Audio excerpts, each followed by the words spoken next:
Okay అమ్మ, start చేయండి. ఓం శ్రీ సాయిరామ్. మమాత్మ సర్వభూత అంతరాత్మ.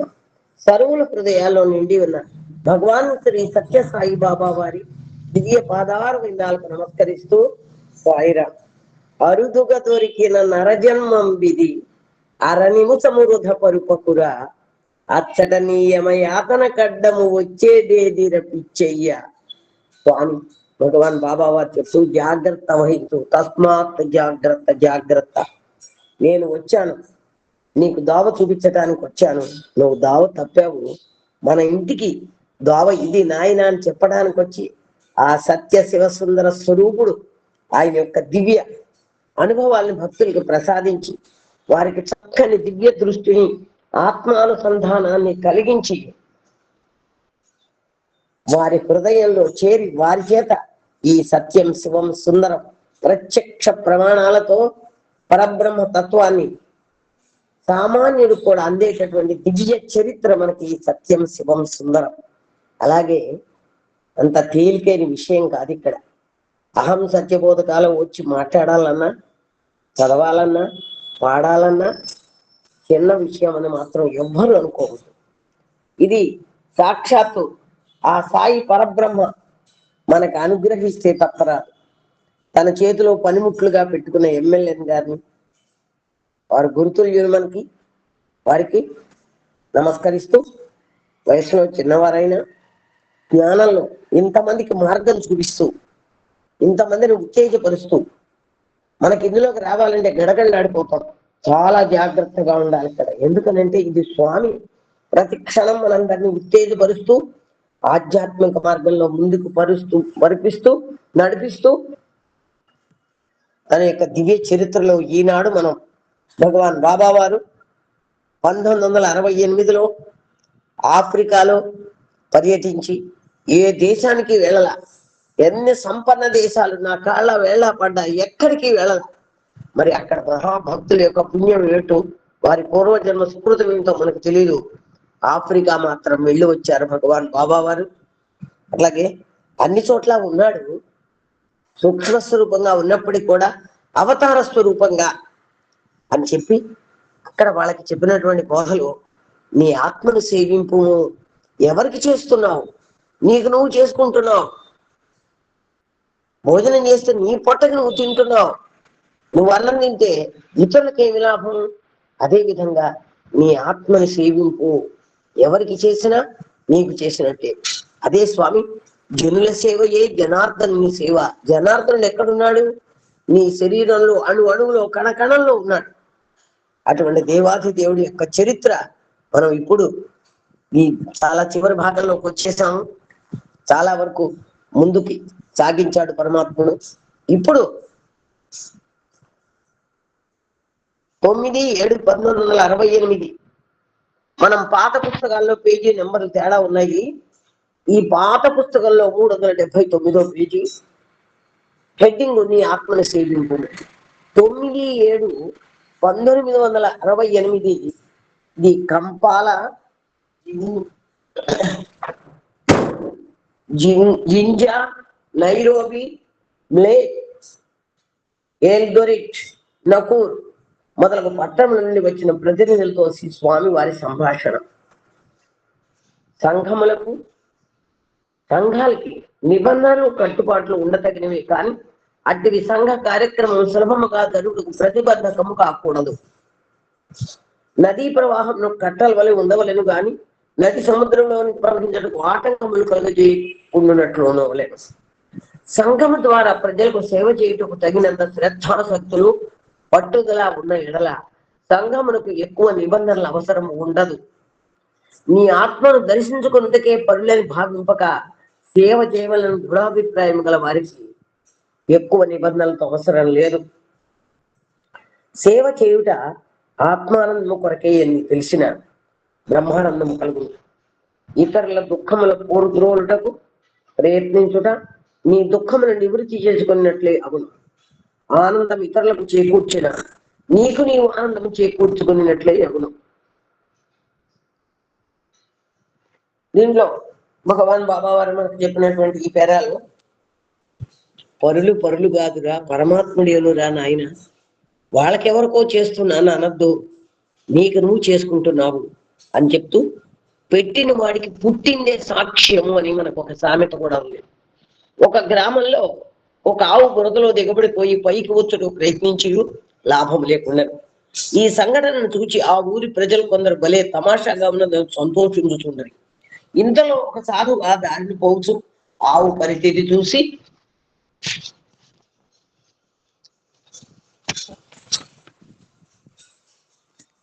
వెంటనే బురదలోకి దుమికి గోవును భుజం పెట్టుకొని బురద నుండి వెలువడి మంచి ప్రదేశం దాన్ని నిలవబెట్టి తన దారిని దాని పోయాను. తమ తమాషాకు భంగం కలిగించినందుకు ఆ ఊరి వారి సన్యాసిని గేలి చేసిరి. తన ప్రాణమునకైనా తెగించి ఆ ఆవును కాపాడినందున అతనికి ఏమి లాభం కలిగినదని, ప్రాణాపాయం కలిగి ఉండని ఎట్టి నష్టం కలిగి ఉండదు అని పలు విధముల సన్యాసిని విమర్శించరి. ఆ మాటలు విని వారితో సన్యాసి, పిచ్చివారా, ఆ ఆవును కాపాడుతనగా నా ఆత్మను నేను కాపాడుకున్నట్లే అయినది. ఆ ఆవు బాధను చూచి భరింపలేకపోతుంది. ఆ బాధ నాకు కలిగినట్లే భావించదు. ఇప్పుడు హాయిగా ఉన్నాను, నా బాధ పోయింది అని చెప్పాను. భక్తుడికి ఎట్లా ఉండాలి లక్షణాలు, భక్తుల లక్షణాల్లో చెప్పారు. మనం రోజు చెప్పుకుంటున్నాం. అవతల వాడి కాళ్ళలో ముళ్ళు గుచ్చుకోగానే మన కంటి వెంట నీళ్లు రావాలట. ఇదేమిటండి, వాడి కాళ్ళలో ముళ్ళు గుచ్చుకోవటం ఏంటి, మన కంటి వెంట నీరు రావటం ఏంటి అంటే, అబ్బా అంటాం, గబ్బుని ఎవరికైనా ధామ్మను పడ్డాడు, అయ్యో అంటాం, మనకు తెలియకుండా అయ్యో పాపం పడ్డాడే అంటాం మనం. అమ్మో అంత దెబ్బ తగిలిందా నాయన అంటాం మనం. చిన్నవాళ్ళ నేను పెద్దవాళ్ళని, అయ్యో అట్ట ఇట్ట జారి పడ్డావు నాయన, అట్ట ఇట్ట తగిలింది అంటాం. మనకు తెలియకుండానే మనకు గాబరా వస్తుంది, బాధ కలుగుతుంది. ఆ ఆవు బాధ నేను తీర్చలేదయ్యా, నా బాధ నేను తీర్చుకున్నాను. ఈ కథ మనకి అందరికీ బాగా తెలిసిన కథే ఇది. ఇది చాలాసార్లు స్వామి చెప్పారు, మన సత్సంగాల్లో కూడా చాలాసార్లు చెప్పుకున్నాం కనుక ముందుకు సాగుతాం. ఇతరుల జీవులు బాధపడుతుండేన చూచిన వెంటనే ఆ జీవి బాధను పోగొట్టుటకు ప్రయత్నించవలెను, సేవ చేసి బాధను పోగొట్టవలెను. ఇది ముఖ్యమైన సాధన. అన్ని సాధనల కంటే మించినది నా కర్మణ నా ప్రజయ ధనేన త్యాగేనకి అమృతత్వమానసు అని వేదాలు శాసనం. దానికి నాయన నీకు అమృతత్వం ఊరికే వచ్చి ఊడి పడదు. నా కర్మణ నా ప్రజయ ధనేన త్యాగేనకి అమృతత్వమానసు అని వేదం ఒక శాసనం చెప్పింది మనకి. కర్మ వలన గాని, బిడ్డల వలన గాని, ధనార్జన వలన గాని మానవునకు శాశ్వత శాంతి లభింపదు. మరి ఎందుకండి ఈ ఆనందం లభించినప్పుడు ఈ బిడ్డలు ఎందుకు, ఈ కార్యాలు ఎందుకు, ఈ తాపత్రయాలు ఎందుకు, ఈ తడబాట్లు ఎందుకు, ఏమిటి మరి? ఒక్క త్యాగము వలననే శాశ్వత శాంతి ఆనందములు లభించును అని గ్రహించవలేను. మనం అనుకుంటాం త్యాగం చెయ్యందే బిడ్డ బయటికి రాదు, త్యాగం చెయ్యందే యజమాని ఇల్లు నడపలేడు, త్యాగం లేదే బిడ్డలు పెరగరు, తల్లి త్యాగం చెయ్యంది. అట్లాగే వంశానుకూలంగా పరంపరగా వాడు విచ్చలవిడిగా అన్ని అవజేశాడంటే ఆస్తులు రావు, పాస్తులు రావు. మరి పెద్దవాళ్ళు ఎంతో పైసా కూడబెట్టి తమ బిడ్డలకి కావాలని జాగ్రత్తగా ఉన్న దాంట్లో పొదుపుగా చేసుకుంటూ, నా తండ్రి నాకేమి చెల్లాడు అంటాడని వాళ్ళు ఎంతో త్యాగం చేసి బిడ్డలకి ఇళ్ళు, వాకిళ్ళు, ఆస్తి పాస్తి ఇస్తున్నారు. ఇది బాహ్య ప్రపంచానికే ఇంత ఉంటే పరమాత్ముని విషయంలో పరమాత్ముని సన్నిధి చేరడానికి ఎంత త్యాగం చేయాలి? ఆయన సామ్రాజ్యంలో మనం అధికారం సంపాదించాలంటే త్యాగం కావాలి కదా. ఆ ఆత్మ సామ్రాజ్యాన్ని మనం ఏలాలంటే, ఆత్మ సామ్రాజ్యంలో అడుగు పెట్టాలంటే మనకు కూడా ఈ శాసనం ఉపయోగపడుతుంది. స్వార్థ దృష్టి వదిలి ఇతరుల క్షేమమునకై తన సర్వస్వమును ధారపోయుట. కుటుంబ పరిస్థితుల్లో చూసినా కూడా తల్లి తండ్రికి త్యాగం చెయ్యండి. పూర్వకాలం తల్లిదండ్రులు చిరిగిన బట్టలు కట్టుకున్న బిడ్డలకి చక్కని బట్టలు తయారు చేయించి ఆ బిడ్డలు కట్టి మురిసిపోయేవారు. మనం మన కుటుంబాలను తలుచుకున్నా కూడా పాత రోజుల్లో ఉన్నవాళ్ళైనా మిడిసిపాటు పడకుండా వాళ్ళు అతి సామాన్యంగా నిరాడంబరంగా ఉంటూ చేస్తూ ఉండేవారు. మానవుని త్రిగుణములలో ఏ యొక్క గుణమైనను ఎప్పుడు నువ్వు బంధించి ఉండను. నిద్ర, ఆలస్యము, ప్రమాదము మొదలగు తమో గుణ లక్షణాలు మనం తెలుసుకోవచ్చు.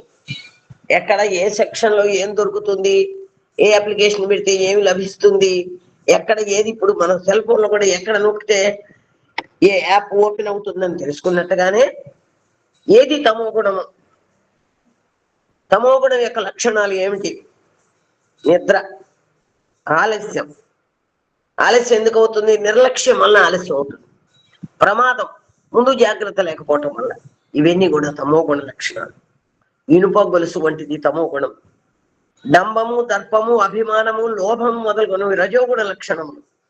ఇది రాగి గొలుసు వంటిది. తమో గుణ లక్షణాలు చెప్పారు, రజోగుణ లక్షణాలు చెప్పారు. రజోగుణ లక్షణాలు దర్పము, అభిమానము, లోభము, ఇవన్నీ కూడా రజోగుణ లక్షణం. అహంభావ రాహిత్యం మొదలుగునవి సత్వగుణ లక్షణములు. ఇది బంగారు గొలుసు వంటిది. సత్వగుణము బంగారు గొలుసు వంటిది. ఈ మూడు గుణములను మూడు గొలుసుల వలె మానవుడికి బంధించు. ఇందువలన మానవునికి బంధ విముక్తి కావాలనగా త్రిగుణాతీతుడు కావలెను. మనం చెప్పుకుంటాం, త్రయంబకం యజామహే సుగంధిం పుష్టివర్ధనం అని చెప్పుకునే దాంట్లో త్రిదళం త్రిగుణాకారం త్రినేత్రం జయాద్రాయుధం త్రిజన్మ పాప సంహారం ఏక బిల్వం శివార్పణం. మూడు ఆకులు కనిపించినా కూడా అది ఏకత్వము, ఒకదానికి అనుసంధానమై ఉన్నాయి మూడు ఆకులు. త్రిదళం త్రిగుణాకారం త్రినేత్రం చత్రయాయుధం త్రిజన్మ పాప సంహారం అని మనకి చెప్పినట్టుగా ఈ త్రిగుణాతీతుడు అయినప్పుడే మనకి పాప సంహారం అవుతుంది. అప్పుడు గుణాతీతుడైనప్పుడే అక్కడ దివ్యతత్వానికి ఆ గుణాతీత స్థితి మానవుడు పొందుటకు ప్రయత్నించి ఆత్మతత్వమును లేదా బ్రహ్మత్వ సిద్ధిని పొందవలను. గుణము అంటే బంధము లేక బంధించున్నది అని తెలియవలెను.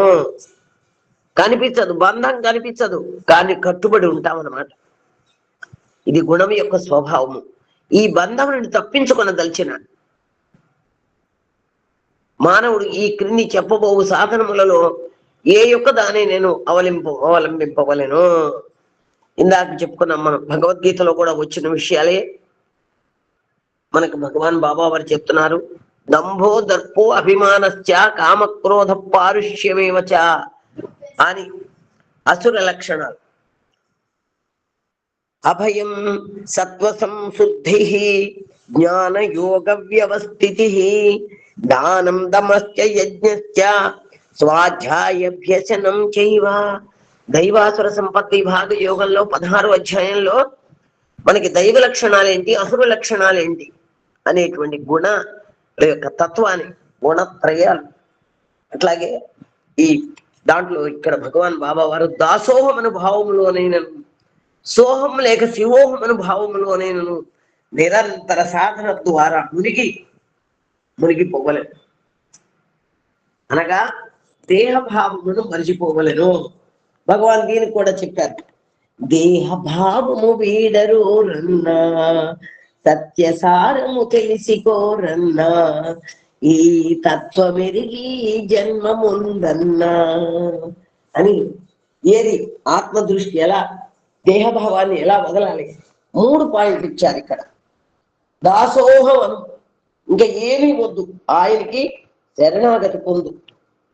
ఆయన తప్ప రెండో ఆలోచన లేకుండా, ఆయన తప్ప రెండోది లేకుండా ఆ భావంలోనన్నా పడు. లేదా సోహం, నేనే, అదే ఇది, శుద్ధ చైతన్య స్వరూపమే నేననేటువంటి శ్వాస తీసుకో. శివోహం, మంగళకరమైన దివ్యాత్మస్వరూపమైనటువంటి తత్వము శివతత్వము, దానికన్నా లోబడు. ఈ 3 మార్గాల్లో ఏదో ఒకటి. ఈ 3 మార్గాలు పర్ఫెక్ట్ గా ఉన్నవాడికి దేహభావం ఉండదు. ప్రహ్లాదుని భక్తుల వలె సంపూర్ణ శరణాగతి, భరన్యాసము, ఆత్మార్పణము చేసి ఈ దేహం కరచరణాద్యవయవ సహితము ప్రాణాది శక్తి సహితమును కేవలము భగవద్ధ్యాస నిమిత్తమే, భగవాన్ భోగ్య వస్తువే, భగవాను చేతి కీలు బొమ్మయే, అతని లీలలకు నిమిత్త మాత్రమైనదే అనుభావంతో శ్రీ భగవచ్చరణ కమలమల భగవత్ ప్రపత్తిలో మునిగిపోయిన బంధములు వాటి అంతటవే వీడిపోవు. బంధ విముక్తి సిద్ధించడు. ఇది భక్తి మార్గము. రెండవ మార్గము జ్ఞాన మార్గము. వాలకిల్యాది ఋషుల వలె నివృత్తులై సర్వసంగ పరిత్యాగులై వివేక వైరాగ్యోపేతులై సర్వమును విద్యగా భావించి ఏకైక సన్మాత్ర బ్రహ్మమే పరమ సత్యమను దృష్టితో అట్టి బ్రహ్మం కంటే తాను వేరు కాదని భావంతో సాధన చేసి 6 రోక్ష స్థితిని దాటి 6వ స్థితి నంది కైవల్యము గాంచుట రెండవ మార్గము. ఇది చాలా కొంచెం వేదాంతం ఎక్కువగా యథార్థమైనటువంటి స్వరూపం ఇక్కడ చెప్తున్నారు. దీంట్లో సోహం భావయేత్ అని మనం స్తోత్రాల్లో చెప్తున్నాం, శివోహం అని చెప్తున్నాం. 6వ స్థితి 6 వృక్ష స్థితి కైవల్యము కాంచుట రెండవ మార్గము. ఈ స్థితిని అందుటకు ఆది నుండియే తాను త్రిగుణాతీతుడననియు ద్వంద్వాతీతుడననియు నిర్విషయుడననియు ఇట్టి భావనలతో సర్వబంధరహితుడు. ఆటోమేటిక్ గా ఎప్పుడైతే కోడి గుడ్డు 21 రోజులు అవ్వంగానే పై డొల్ల పోయి పిల్ల బయటకు వస్తుంది.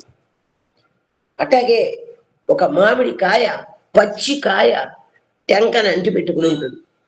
అదే చక్కగా పరిపక్వ స్థితికి వచ్చినప్పుడు తొక్కగా చక్కని మధుర రసం మధ్య గుజ్జుగా టెంకగా ఉండిపోతుంది.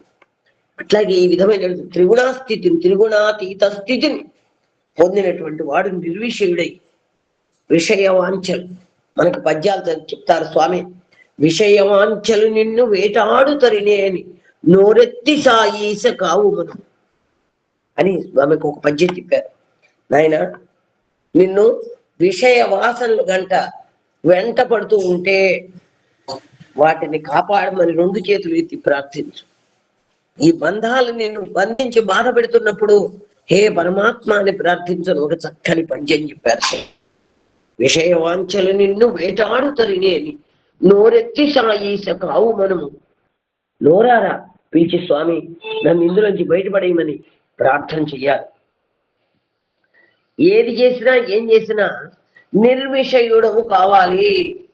ఆ వాసనలకి దూరంగా మనం తొలగి ఉంటేనే మనకి అట్టి స్థితిని పొంది బ్రహ్మాత్మైక జ్ఞాన అనుభూతిని సుస్థిరతగాంచి స్థితప్రజ్ఞుడై తుద బ్రహ్మ నిర్వాణము పొందు. ఇది జ్ఞాన మార్గము. మనకి ఇక్కడ పైన జ్ఞాన మార్గము, భక్తి మార్గము, కర్మ మార్గము అని స్వామి మనకు అనేక సార్లు చెప్తూ ఉంటారు. ఏం చేసినా ద్వంద్వాతీతుడై విషయవాసనారహితుడై అటువంటి వాడికి నిత్యముక్తుడు అని చెప్పారు. ఇంకా ఇవాళ నాకు వచ్చినటువంటి ఆ చాప్టర్లన్నీ కూడా అంతా బ్రహ్మజ్ఞానాన్ని గురించి ఉంది. ఇక్కడ దీంట్లో 10 అపార్ట్మెంట్లు కడుతున్నారు, అంతస్తుల భవనాలు కడుతున్నారు. ఈ అంతస్తుల్లో పెద్ద అంతస్తు ఉందనుకోండి, ఆ చివరి అంతస్తులో దేవుడు ఉన్నాడు గుర్తుపెట్టుకోండి అని చెప్తున్నారు. మహోన్నత సౌధమునందు తుది అంతస్తులో భగవంతుడు ఉన్నాడని భావింపము. ఆ సౌధోపరి భాగమునకు మెట్లున్నవనుకొను. ఆ మెట్లను మాయను భయంకరమైన కుక్క కావలి కాయుతున్నది అనుకొను. మాయను భయంకరమైన అజ్ఞాన పిశాచము నీకు శాశ్వతమైన దానిని శాశ్వతమైన తిరిగను, శాశ్వతమైన దానిని అశాశ్వతమైన తిరిగను భ్రాంతిని కలిగించుతున్నది. నిన్ను ఎట్లయినా నువ్వు పెడముఖం పెట్టి చూసుతున్నది. ఆ మాయను కుక్క నీకు ఇతర హాని చేయదు. నీవు పట్టిన పట్టు బదలక దేవుని ప్రార్థించుచుంటువేని, అతడే దిక్కును దృఢంగా విశ్వసించితివేని తప్పక నీ మొర ఆలకించి భగవానుడు మెట్లు దిగువచ్చి ఆ మాయను కుక్క నుండి నిన్ను తప్పించి తానే నిన్ను ఎత్తుకొని సౌధం యొక్క ఉపరి భాగమునకు పోగును. ఏ భక్తులు అవలంబించవలసిన భక్తి మార్గము. ఈ మార్గమునకు మార్జాల కిశోర న్యాయము అని పేరు.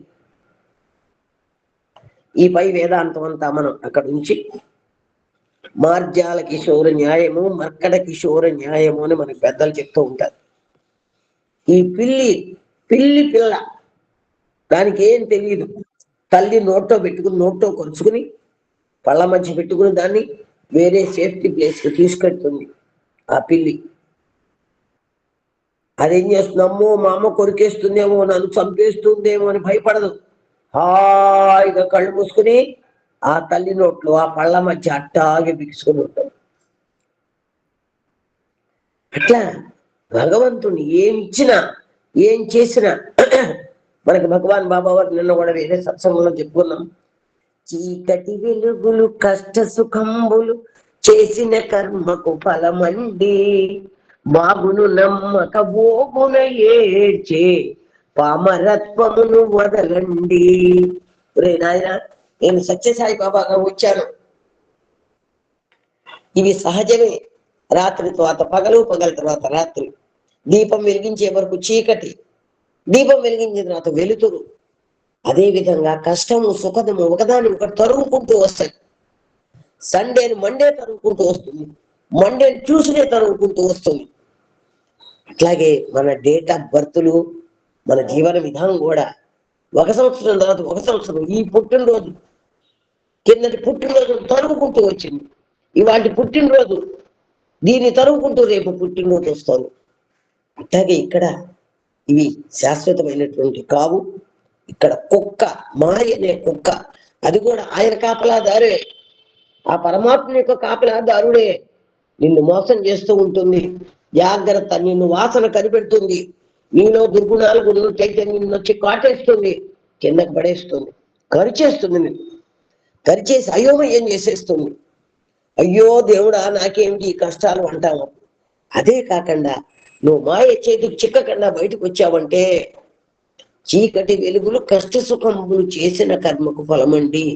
నాయన, నేను ఇవే విత్తనాలు వేశాను, నేను వేసిన విత్తనాలే మా ఇంటికి పంటగా వస్తాయి, మా ఇంటికి ధాన్య రూపంలో నేను వేసిన పంటే వస్తుంది అని జాగ్రత్తగా ఇక్కడికి మంచి విషయాలు చెప్తూ, నిన్ను ఎట్టయినా దారి తప్పించడానికి చూస్తూ ఉంటుంది ఆ మాయ.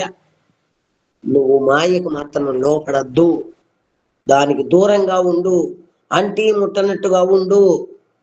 అప్పుడు నువ్వు పట్టిన పట్టు వదలక దేవుని ప్రార్థిస్తే, అతడే దిక్కున దృఢంగా విశ్వసిస్తే, తప్పక నీ మొరాలించి భగవానుడు మెట్లు దిగి వచ్చి మాయను కుక్క నుండి నిన్ను తప్పించి, చై పక్కకెళ్ళ, చై పక్కకు పో, వీడు మనవాడే అంటుంది. వెంటనే కుక్క, మనం ఇళ్లలో చూస్తూ ఉంటాం, తోక దాడించుకుంటూ పక్కకెడుతుంది.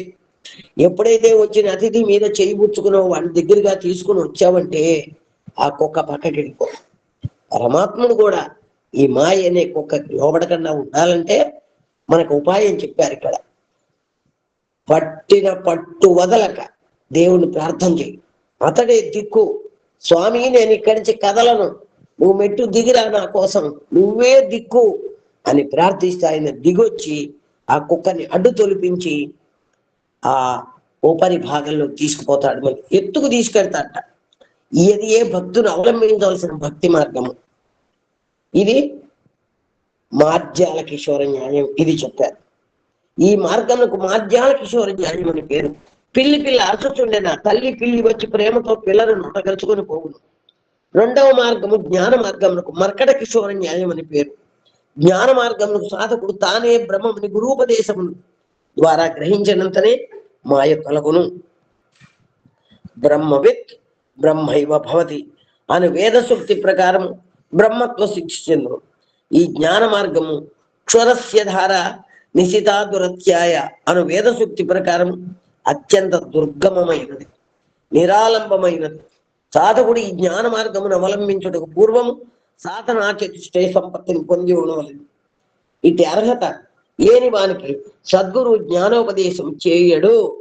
సత్కర్మ ద్వారా నైష్కర్మ్యము సిద్ధిని, భక్తి లేక ఉపాసన ద్వారా ఏకాగ్ర చిత్తశుద్ధిని సంపాదించుకొని రమ్మని పంపివేయునే కాని కలికాల గురువులని ఉపదేశింపడు. తల్లి కోతికి పొట్ట ఖర్చుకొని ఉంటుంది, పిల్ల కోతి. ఈ తల్లి కోతి ఆ గోడల మించి చెట్ల మించి ఉరుకుతూ ఉంటుంది. అది ఉరికేటప్పుడు ఈ చిన్న పిల్ల గనక గట్టిగా పట్టుకోపోయిందో జై శ్రీరామ్, ఆ గోడ మించి కింద పడి ప్రాణం వదలాల్సింది, ఆ చెట్టు మించి కింద పడి తలపగలు కొట్టుకోవాల్సింది. ఇక్కడ మన మార్గం జాగ్రత్తగా అనుష్ఠానం చేయాలి. ఇక్కడ ఆ బ్రహ్మత్వ సిద్ధి కోసం ఆ జ్ఞాన మార్గాన్ని, దీన్ని వేద సూక్తి మనకి చెప్పింది. ఒక వేద సూక్తి, క్షురస్య ధార నిశిత దురత్యాయ.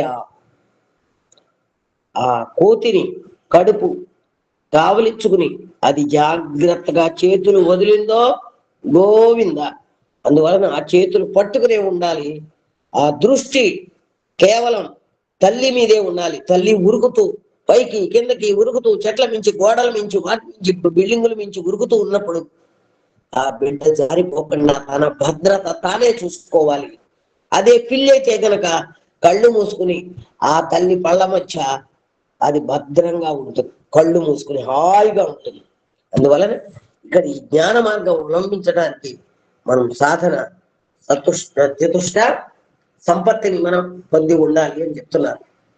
ఈ అర్హత లేని వాడికి పూర్వకాలం గురువు ఆ సాధన చతుష్టయంలో పాస్ అయితేనే, ఆ సర్టిఫికెట్ ఉంటేనే అతనికి గురువు ఉపదేశం చేస్తాడు. మరియు గురూపదేశము పొందిన పిమ్మటను చాలా శ్రమించి మనోలయానంతరము భావారూఢతనంది ఆ పిమ్మట నిర్విషయ స్థితి భావాతీత నిరంజన సామ్య స్థితి నంది బ్రహ్మత్వ సిద్ధి నందవలెను. గురూపదేశం అయితే చాలదు, క్లాసులో కూర్చుంటే సరిపోలా. నీకు ప్రమోషన్ నుంచి పై క్లాసులో కూర్చోబెడితే లాభంలా.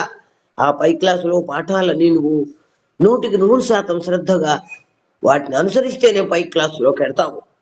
అదేవిధంగా ఇక్కడ మనకి ఫలానా ఊరు వెళ్ళటానికి దోవ ఇక్కడ, టికెట్ కొనుక్కోవడానికి మార్గం ఇక్కడ, వెళ్ళవలసిన రూట్ ఇది, నువ్వు స్టేషన్కి వెళ్ళే మార్గం ఇది, అక్కడ టికెట్ కొనుక్కునే చోట ఫలానా ప్లేసు, టికెట్ కొనుక్కుని నువ్వు వెళ్ళవలసింది రైలు ఫలానా ప్లాట్ఫారం అని చెప్పితే నువ్వు వెళ్ళాలి. అదేవిధంగా గురువు ఉపదేశం చేసిన తర్వాత అక్కడ కూర్చుని నువ్వు ఏ సాధన చేయకుండా ఉంటే నువ్వు ఎక్కడి గొంగళి అక్కడే ఉంటుంది. గనక గురూపదేశం చేసిన తర్వాత మనం విషయ వాసనలకి భావానికి అతీతమైనటువంటి నిరంజన, స్వామి చెప్తారు నిశ్చల నిర్మల నిస్వార్థ అని చెప్తూ ఉంటారు. నిత్య సత్య బుద్ధ అని చెప్పినట్టుగా ఆ భావాతీత స్థితిని, ఆ నిర్విషయ స్థితిని అప్పుడు మాత్రమే మనకి బ్రహ్మత్వ సిద్ధి లభిస్తుంది.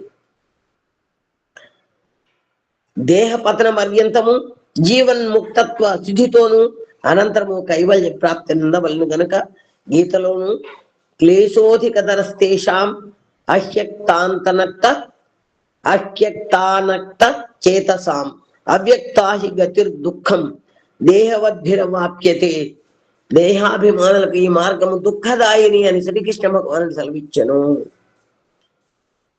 దేహభావం ఉన్నంత కాలం మనం అమృత భాండంలో కూర్చున్నా మనకి అమృత సిద్ధి కలగదు.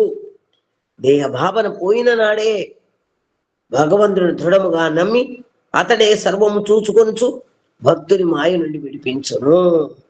భక్తి ప్రపత్తి మనం చాలాసార్లు దీని గురించి మన సత్సంగంలో చెప్పుకున్నాం. భక్తి ప్రపత్తి శరణాగతి అనేటువంటి తత్వాన్ని మనం అనేక సార్లు వివరించుకుని దాన్ని గ్రహించుకున్నాం. మాయేవ ఏ ప్రపద్యంతే మాయామేతాంతరంతికే రంతితే అని అనుగ్రహించి అభయం ఇచ్చాడు. మర్కట కిషోర న్యాయంలోను తల్లి కోతి తన పిల్లను కాపాడుటకు ప్రయత్నింపదు, పిల్లదే సర్వ ప్రయత్నమును. ఈ రహస్యమును సామాన్య జిజ్ఞాసులు గ్రహించుట మేలు. మన జ్ఞాన మార్గంలో వెళ్ళాలి అనుకున్నప్పుడు, ఆ సనాతన మార్గంలో అనుష్ఠానం జరుపుతున్నప్పుడు దానికి తగినటువంటి ఉపాయాలు ఏం చెప్పారు పెద్దలు, తేలికగా మార్గాన్ని ఎలా అనుసరించాలి, వీటిని వదలాలి, వీటిని పట్టుకోవాలి అనేటువంటి బ్రహ్మతత్వాన్ని, అందులో ఉన్నటువంటి కీలకం కీ పాయింట్ అంటాం మనం, ఆ కీ పాయింట్స్ తెలుసుకుంటేనే మనం ఆ పరీక్షలో ఉత్తీర్ణులు అవుతాము. అప్పుడే మనకి ఆ భగవంతుని యొక్క ఆ తత్వం, ఆ అభయం అందుకున్న వాళ్ళం అవుతాం. అసంగమే వైరాగ్యమే భక్తి జ్ఞానార్జములకు ప్రధాన సాధనము. ఇదే మనని దెబ్బ కొట్టేది. అసంగము ఎవరంటే వాళ్ళతో, ప్రతి ఒక్కరితో వీడితో నాకేం లాభం ఉంటుంది, ఎవరైనా కలిస్తే అబ్బా వీళ్ళ వల్ల నాకేం మేలు జరుగుతుంది అనేటువంటి ఆలోచన ఉన్నంత వరకు నీకు ఆధ్యాత్మిక మార్గంలో అడుగు పెట్టలేవు. అసంగం, ఎవరితో నీ కనెక్షన్ వద్దు. ఏకోహం బహుశ్యాం, వైరాగ్యమే భక్తి జ్ఞానార్జనములకు ప్రధాన సాధనము. అందువలన ఈ వైరాగ్యము, ఈ అసంగము స్వప్రయత్నం చేతనే మానవుడు భగవదనుగ్రహం ద్వారా గమ్యమును చేరును. ఒరేయ్ నేను తింటాను నువ్వు త్రేపరా అంటే అవదు. ఎవడు తింటాడో వాడికి త్రేపు వస్తుంది కానీ పక్క వాడికి రాదు. అదేవిధంగా స్వప్రయత్నం చేసి మానవుడు భగవదనుగ్రహం ద్వారా గమ్యమును చేరును. ఇతరులు మార్గమును బోధించు. సత్యము కొరకు సత్యహత్యను సర్వమును కోల్పోయాం. తొదకు కాటికా ప్రయోజనం. మానవులు మరణించిన వెంటనే శరీరం శ్మశానములో మంటలలో బూడిదైపోవును. కాటికాపరిగా ఉన్న సమయమున హరిశ్చంద్రుడు ఈ సత్యమును గుర్తించను. ఆత్మకు ఆత్మయే బంధువు, తన్ను తాను ఆత్మయే ఉద్ధరించుకునవలెను. భార్యాపుత్రాది బంధువులెల్లరూ తాత్కాలికంగా జీవితకాలపు బంధువులే. మరణానంతరం ఆత్మకు నిజమైన స్నేహితుడు ఆత్మయే అని గ్రహింపవలెను. ఉద్ధరేత్ ఆత్మన ఆత్మానం ఆత్మానం అవసాదయే. ఆత్మయో ఆత్మనో బంధువు ఆత్మైవ రిపురాత్మన అని మనకి బాల వికాస్ గ్రూప్ 2లో భగవద్గీత శ్లోకాలు ఇచ్చున్నారు. ఇక్కడ తన్ను తాను ఉద్ధరించుకోవాలి. తనంతట తాను నోరు తెరిచి ఆ పదార్థాన్ని నోట్లో పెట్టుకున్నప్పుడే నీకు అన్నరసం ఒంటికి పట్టి శక్తి వస్తుంది. అదేవిధంగా నువ్వు నీ ఆత్మని నువ్వే ఉద్ధరించుకోవాలి. ఊరి వెలుపల నివసించు గురువు గారి సందర్శనకై నిత్యము ఒక యువకుడు పోతూ ఉండేవాడు. ఆధ్యాత్మిక తత్వ రహస్యములను అతడు గురుని ద్వారా గ్రహించుతుండేను. రాత్రి ఇల్లు చేరువాడు. ఒకనాటి సాయంత్రం గురువు శిష్యుడి నాటి రాత్రి ఇంటికి పోక తన వద్దనే ఉండమని కోరగా, స్వామి ఈ రాత్రికి నేను తప్పక ఇల్లు చేరవలను. చేరకపోతే నేను ఇంటిలోని నా తల్లిదండ్రులు భార్యయు ఘోర శోకమును గురి ఎగుదురని చెప్పాను. నరులు ఇతరుల ప్రేమించుడు తమ ఆత్మతృప్తి కొరకేనని గురువు చెప్పినను శిష్యుడు నమ్మలేక, నా తల్లిదండ్రులు భార్యయు నన్ను ఎక్కువగా ప్రేమిస్తారు. నేను పోరి ఎడలు కానీ నాకే అపాయం కలిగిన కానీ వారు తన ప్రాణములనే విడుతురు అని చెప్పాను.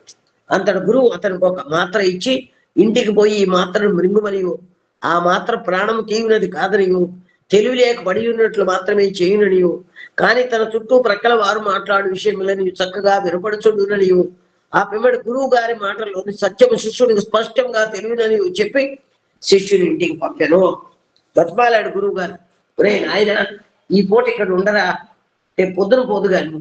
అమ్మో ఇంకేమన్నా ఉందా, నా తల్లిదండ్రులు నా భార్య ప్రాణాలు, అమ్మో నాకేదో జరిగిపోయింది నువ్వు చచ్చిపోతారయ్యా, వాళ్ళు తెల్లారెప్పటికి బతికి ఉండరు అని మొండిగా వాదిస్తాడు.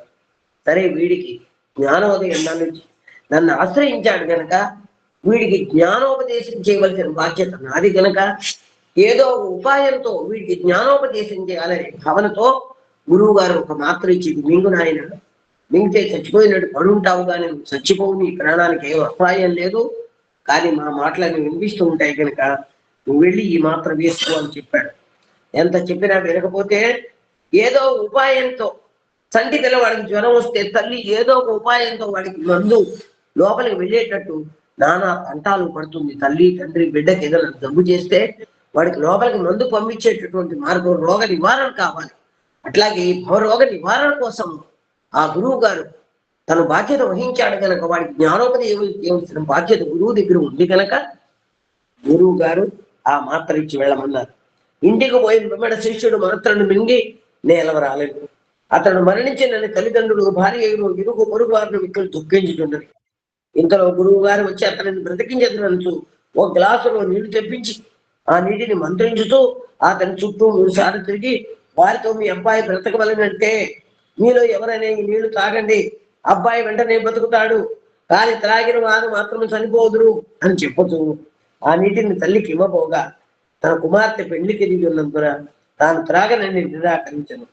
తండ్రి మరొకసారి చెప్పారు, ఆ యువకుని భార్య తన తండ్రికి తాను ఒక్కటే కుమార్తె అయినందున తల్లిదండ్రులు దుఃఖములు పాలు చేయలేనని ఇట్లు సాకులు చెప్పుతూ నీటిని ఎవ్వరూ తీసుకున్నారైతే చచ్చిన వారిని బ్రతించుకునే తమ ప్రాణములు అర్పించడానికి ఎవ్వరు సమ్మతింపలేదు.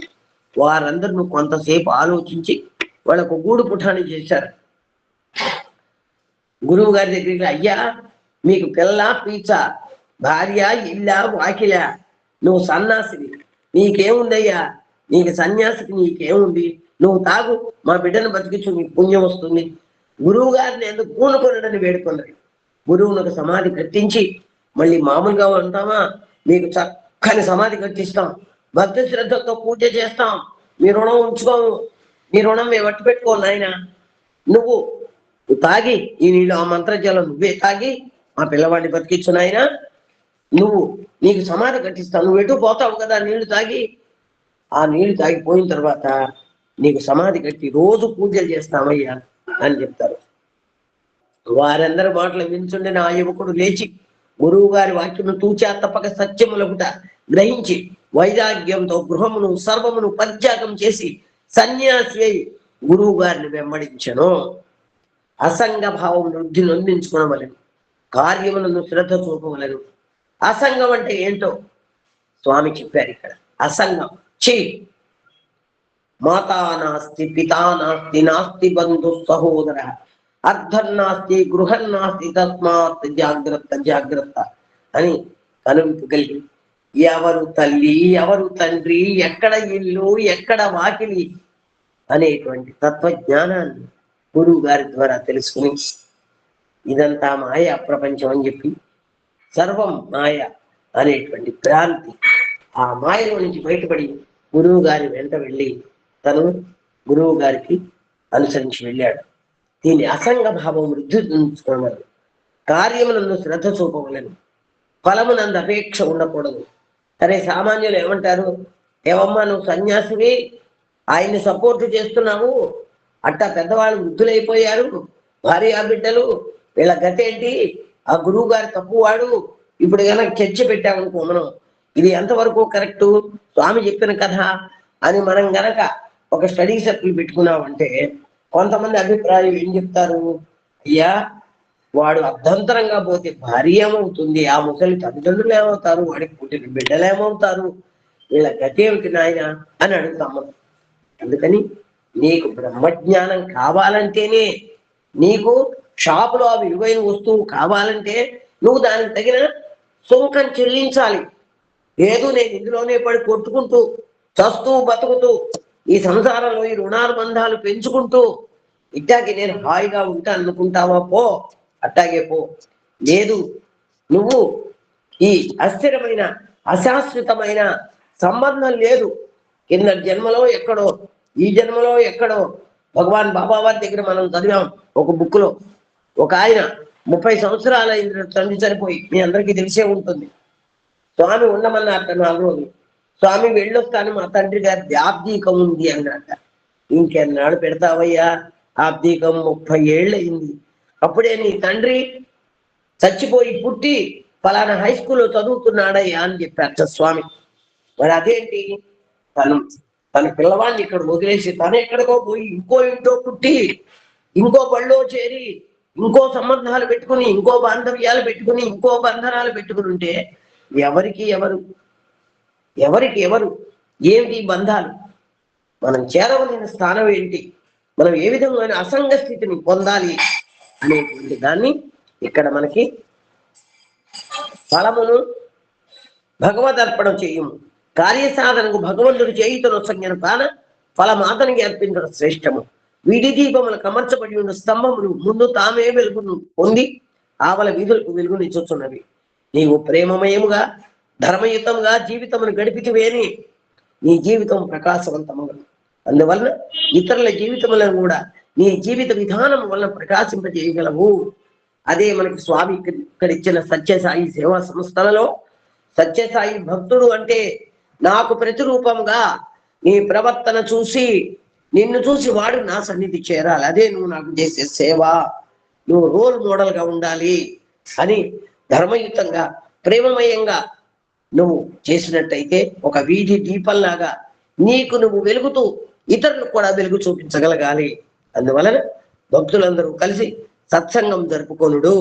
నెలకొక మారు ఆధ్యాత్మిక సభలు జరుపుకొనుడు, మంచి పనులు చేయుచు, మంచి గ్రంథములు చదువుచు, మంచి ఆలోచనలతో మీ కాలమును వ్యయపరుపుడు. మీ గ్రామములందును పట్టణములందును భజన సంఘములు స్థాపించి శ్రద్ధతో భక్తిని సాధింపుడు అని భగవాన్ బాబా వారు ఇంకొక చిన్న పేరా ఉంది, స్టాప్ చేస్తాను. బొంబాయిలో స్థాపింపబడిన ధర్మక్షేత్రంలో సంబంధము పెట్టుకుని వలసిన సలహాలను ఆ ప్రపంచ సత్యసాయి సమితుల కేంద్రము నుండి పొందుడు. ఇతర తూర్పాఫ్రికా అభివృద్ధికై కంపాలాలోను ఉగాండాలోను కేంద్ర సమితులు ఏర్పాటు చేయబడినవి. కెన్యా, టాంజానియా, ఉగాండాలలో స్థాపించబడిన సమితులకు ఉపాధ్యక్షులను సెక్రటరీలను ఉందరు. నైరోబి మొదలగు చోట్ల నుండి ఈ కార్యకర్తలు పనిచేయుచుందరు. ఆ కార్యకర్తలు స్వచ్ఛంద సేవకులను, భజనను నడుపు వారిని తయారు చేసి నగర సంగీతం అభివృద్ధి పడుతుంది. తమ తమ ద్రవ్యాధారాల శక్తిని అనుసరించి ఈ దేశీయులకు, ఇండియా నుండి వచ్చిన ఇచ్చట చేరిన వారికి తగిన సేవ ఆసుపత్రుల్లో రోగులకు ఉచితముగా న్యాయ సలహాలను సంగుతుంది.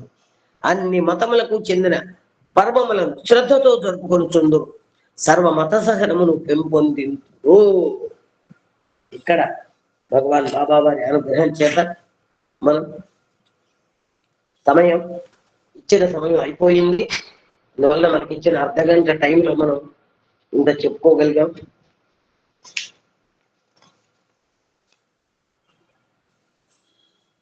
స్వామి చెప్పినటువంటి అక్కడ చేరినటువంటి భక్తులకి మొట్టమొదటి పేరాలో చెప్పినట్టుగా స్వామి చెప్పినటువంటి మార్గాలు ఇందులో మనకి క్లియర్ గా అర్థమైనాయి. ఇందులో చాలా పాయింట్లు వచ్చాయి. ఇవి డిస్కస్ చేసుకుంటే మనకి చాలా సమయం పడుతుంది. సాధన చతుష్టయమని కానీ, నిస్సంగమని కానీ, త్రిగుణాల గురించి కానీ, బ్రహ్మతత్వాన్ని గురించి కానీ, అసంగత్వాన్ని గురించి కానీ, వైరాగ్య భావనని గురించి కానీ, శ్రద్ధ గురించి కానీ, ఆలస్యం లేకుండా, సోమరితనం లేకుండా, శ్రద్ధ భక్తులతో మన సాధనా విధానాన్ని, ఈ జ్ఞాన మార్గాన్ని అనుసరించడానికి సద్గురువు దగ్గర చేరినప్పుడు మనం ఎలాంటి ఆ జ్ఞానాన్ని పొందిన జ్ఞానాన్ని ఎలా కొద్దిగా నిప్పురవ, ఒక్క చిన్న నిప్పురవ దొరికితే కొండంత నిప్పు వెలిగించుకోవచ్చు. మనం ఉఫ్ ఉఫ్ ఉఫ్ ఉఫ్ ఉఫ్ అని ఊదితే అది నెమ్మదిగా అది రాజుకుని పెద్ద మంటగా తయారయ్యి 1000 మందికి 2000 మందికి కూడా మనం భోజనం పెట్టగలుగుతాం చిన్న నిప్పు రవ్వతో. అదేవిధంగా చిన్న సాధనా మార్గంలో అడుగుపెట్టి మనం ఈ అహం సత్యబోధకాలు స్వామి వారి దివ్య చరిత్రని, మంగళకారిని సాయిమా అని మనం భజన పాడుతున్నట్టుగా మంగళస్వరూపుడైన సత్యసాయి ప్రభు యొక్క దివ్య చరిత్రని, సత్యం శివం సుందరం, ఇదే మన జీవితం.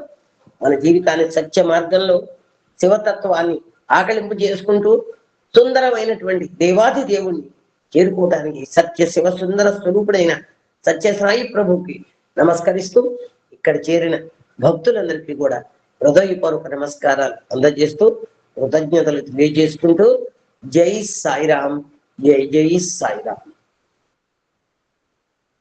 సాయిరామ్ అమ్మ. బ్రహ్మరామ్ గారు ఒక భజన పాడండి అమ్మా.